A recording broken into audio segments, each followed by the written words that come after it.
It all started with a knock on the door. Not fate, not drama, just a woman with tired eyes and a story I never saw coming. I was halfway through reheating leftover pizza when someone knocked. Three soft taps, not urgent, not hesitant, just there. Opening the door, I didn't expect much. Maybe a delivery, maybe a neighbor. Instead, a woman stood there, mid-50s, worn-out hoodie zipped up to her neck, hair pulled back in a messy bun. She didn't look like trouble, but she didn't look okay either. "Hi," she said, voice low. "You don't know me, but I'm your mom." My hand froze on the doorknob. For a full 5 seconds, I just stared. "I think you've got the wrong house," I finally said. But her eyes, those pale green eyes, mirrored my own. I had only seen her once in a blurry photo. I'd grown up in foster care, bounced around from place to place, always told my birth mother was unfit. No other explanation, just gone. "I know it's a shock," she said, "but I've been looking for you. For years. Why now?" I asked. She hesitated. "I heard about your win." Of course. The lottery, the $2.5 million check. My name had gone viral. Not by choice. I never wanted the media frenzy. But it was too late. "So you want money," I said, my voice flat. She flinched. "Number, I mean, not exactly." I didn't invite her in. I just stepped outside, closing the door behind me. We sat on the porch steps. She told me how she lost custody. Drugs, bad choices, rehab. She'd gotten clean years ago, remarried, had another daughter. "A daughter who's a millionaire," she added, almost like an apology. "Married into it." I raised an eyebrow. "And yet you're here." "I don't want her money," she said. "I just wanted to meet you before it's too late." We sat in silence. She had that look people get when they're balancing regret and hope, terrified both might collapse. I didn't know what to feel. Anger, curiosity. I only knew I couldn't look away. And that was the beginning. Not of forgiveness, not of bonding, but of something far messier, the truth. In silence, we found rhythm. Two strangers orbiting grief, slowly sinking to the same quiet heartbeat.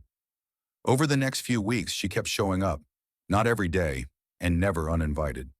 Just sometimes I'd look out the window and see her sitting on the park bench across the street, reading, waiting, respecting my space, yet never disappearing. I wasn't sure why I didn't call the cops. Maybe because she didn't feel dangerous. Maybe because some part of me, the little boy who never had a mom, wanted her to stay. One day I walked over. No words, just handed her a coffee. She smiled like she hadn't expected that small act of warmth. We didn't talk about the past or the money. We talked about weather, books, food, small things, safe things. She didn't pry. She didn't beg. I asked her name, her full name. "Renee," she said softly. "Renee Calloway. I kept your last name after the court took you. It was the only thing I had left of you." That sentence hit harder than I thought it would. She began telling stories about her first job at a diner, about how she used to sing on sidewalks for spare change, about the day she gave birth to me in a charity hospital with flickering lights. None of it felt like manipulation, just stories she'd waited a lifetime to tell. I told her about my life too, not the wins, not the lottery, not the headline stuff, but the hard parts. Foster homes, my first night alone, my first heartbreak, the time I slept in my car for a week because the shelter was full. There were tears sometimes, but mostly there were pauses. And in those pauses, something fragile started to grow. One afternoon, she brought a photo, old and crumpled, but real. Me as a baby in her arms. She looked young, scared, and so full of love it almost hurt to look at it. I didn't say anything. I just slipped the photo into my wallet. Maybe it was foolish. Maybe I should have been colder, tougher. But part of me didn't want to be that man. Not with her. And for the first time, I wondered, what if she really was here for me? Not my money. The truth didn't knock. It screamed, showing me that the woman I pitied once held more power than I ever imagined. It was a quiet Thursday morning when I met her daughter. Not on purpose. I was walking out of the coffee shop with two drinks in hand, one for me, one for Renee, when a sleek black Mercedes pulled up to the curb. Out stepped a woman in designer heels, blazer sharp as a blade, sunglasses too big for the weather. She looked me up and down like I was dirt under her shoes. "You're him, aren't you?" she asked. "The lottery boy." "I guess," I said flatly. "I'm Alexis," she announced, offering a hand she clearly didn't expect me to shake. "Her real daughter?" I didn't respond. I just turned to walk away. "She's playing you," Alexis called after me. "She always does. She's broke, you know, pretending like she just wants a relationship, but the moment you give her a dime—" I spun around. "I haven't given her anything." "Yet," she said, "but you will." That night, I confronted Renee. "Why didn't you tell me she was like that?" I asked. Her expression twisted. Not in guilt, in pain. "I didn't want you to judge her," she said. "Or me. I raised her in a world I never had. She's hard, but she's mine." I didn't buy it, not completely. I started digging. Not out of paranoia, but instinct. And I found things. Legal filings, debt, a foreclosure notice. Renee was indeed broke. Not struggling, drowning. She had taken loans she never repaid. She was being sued by her ex-husband. And worse? 2 years ago, she'd filed bankruptcy right before Alexis got married to a man worth $20 million. Why didn't Alexis help her own mom? The deeper I went, the more confused I got. I confronted Renee again. This time I showed her the papers. All of them. She didn't cry. She didn't deny it. "I didn't want you to see this version of me," she whispered. "Not when I finally had a chance to be something else in your eyes." "And what were you planning to do?" I asked. "Wait until I offered to save you?" "No," she said. "I was hoping you'd never have to know." I should have walked away right then, but I didn't. Because underneath all the lies and mistakes, I saw something strange in her eyes. Not greed, not shame, something closer to fear. And I had a feeling the real story hadn't even started yet. Money complicates love. It turns trust into suspicion and kindness into transaction. And she drew the line with flames. It all came to a head the day I tried to do the right thing. I had been thinking about it for weeks. How to help Renee without handing her a blank check. So I made an offer. Quiet, clean, respectful. "I'll pay off your debt," I told her. "But no cash. Just the bills. No strings, no handouts. Just a clean slate." She stared at me, lips tight, eyes unreadable. "You think I came here for money?" she said quietly. "No," I said. "I think you came here for something more. And I'm offering this because I want you to be okay." "You want to own me," she whispered. "What?" She got up, pacing. "You think because you won the lottery, you can control people's lives? Tell them how to live, what to fix, what to owe you for." I was stunned. That's not what this is. But she wasn't listening. She was somewhere else entirely. Decades of resentment bubbling over. Not just at me, but the world. "I don't want your charity," she snapped. "You don't know what I've survived." "Then tell me," I shouted. "Tell me what you need." "I needed my son back," she said. "Not a millionaire pretending to be a saint." That night, she showed up at my house. I wasn't home, but my assistant was. He said she asked for the check. The real one. The one I hadn't deposited yet. Said I'd asked her to pick it up. He gave it to her, and I didn't find out until the next morning, when I found the remains of it in a metal tray on my porch. Burnt, blackened, still faintly smoking. The $2.5 million check. Gone. A single note lay beside it, in her handwriting. "Now we're even." I didn't cry. I didn't scream. I just sat down on the steps and watched the smoke curl into the morning air. Was it revenge? A message? A breakdown? Or something else entirely? Because deep down, I knew this wasn't just about the money. Something else was coming, and I wasn't ready for it. What if I was wrong? What if greed wore the face of justice, and my refusal wasn't protection, but punishment? For days I couldn't sleep.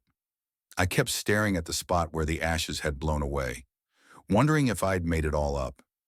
The connection, the trust, the hope. Was it real or just a lonely man falling for a fantasy? Everyone told me to press charges. Even my lawyer was furious. She committed theft, he said. You have every right. But I didn't file anything. I couldn't. What if I drove her to it?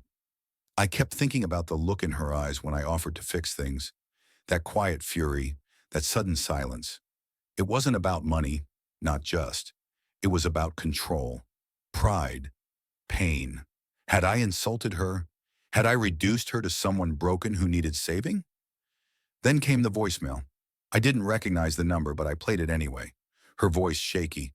I'm sorry, I shouldn't have touched it. I didn't plan to. But you made me feel like I was small again.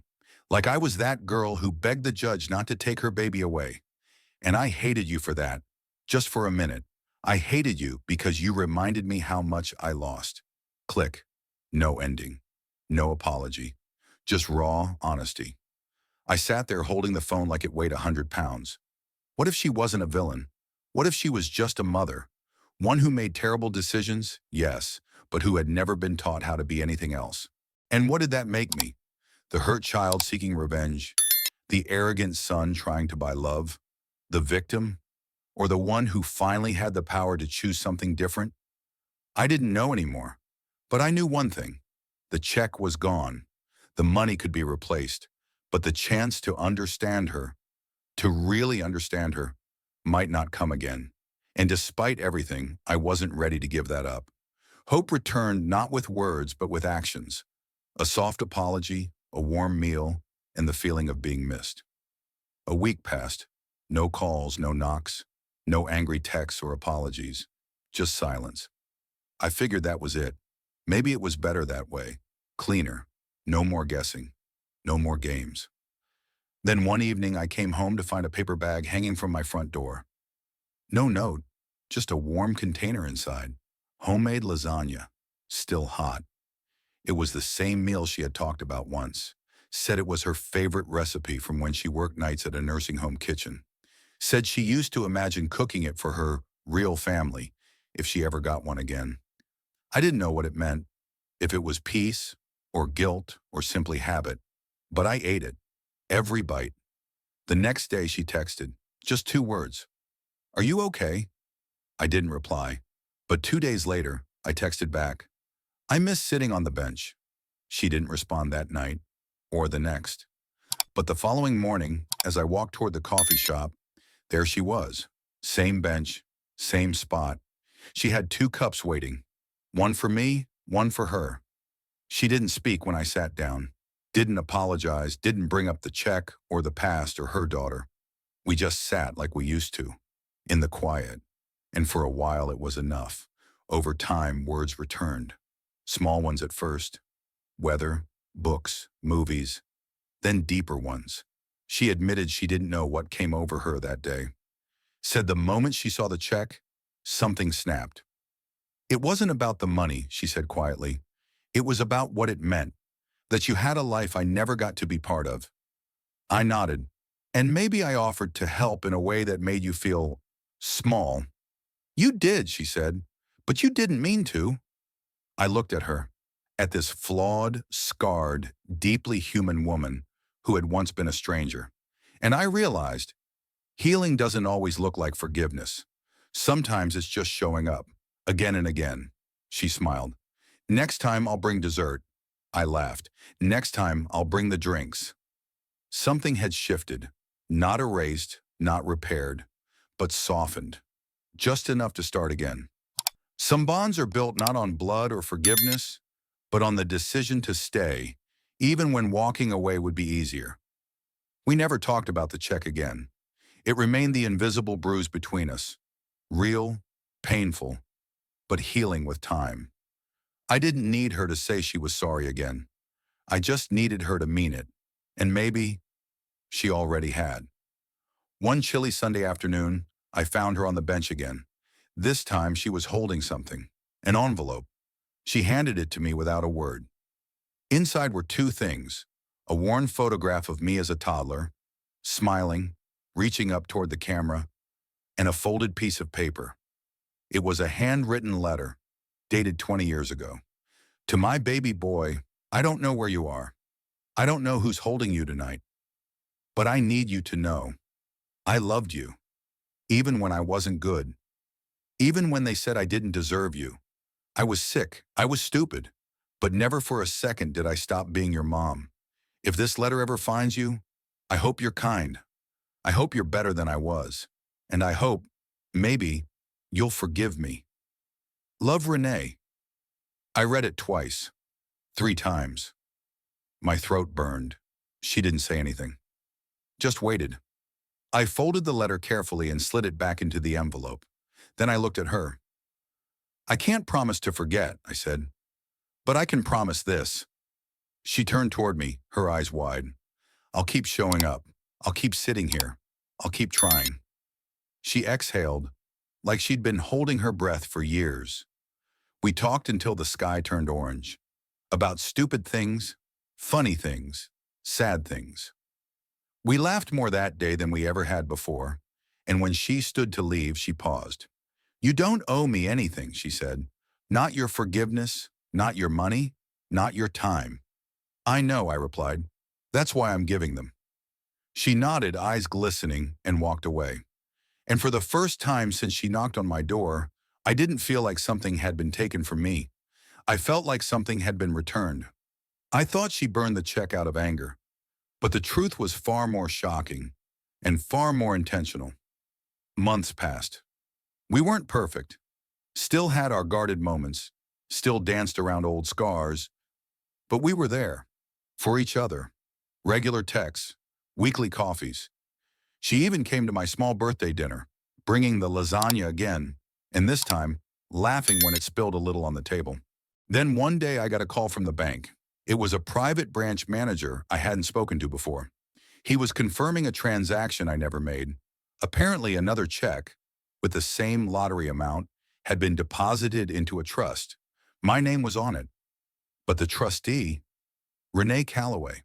I drove straight to her apartment, confused and shaking. She opened the door with that same quiet smile, like she'd been waiting. What did you do? I asked. She motioned for me to sit, then handed me a folder. Inside were copies of everything. The original check, still uncashed. A letter from my lawyer, notarized, outlining a trust she had created in my name.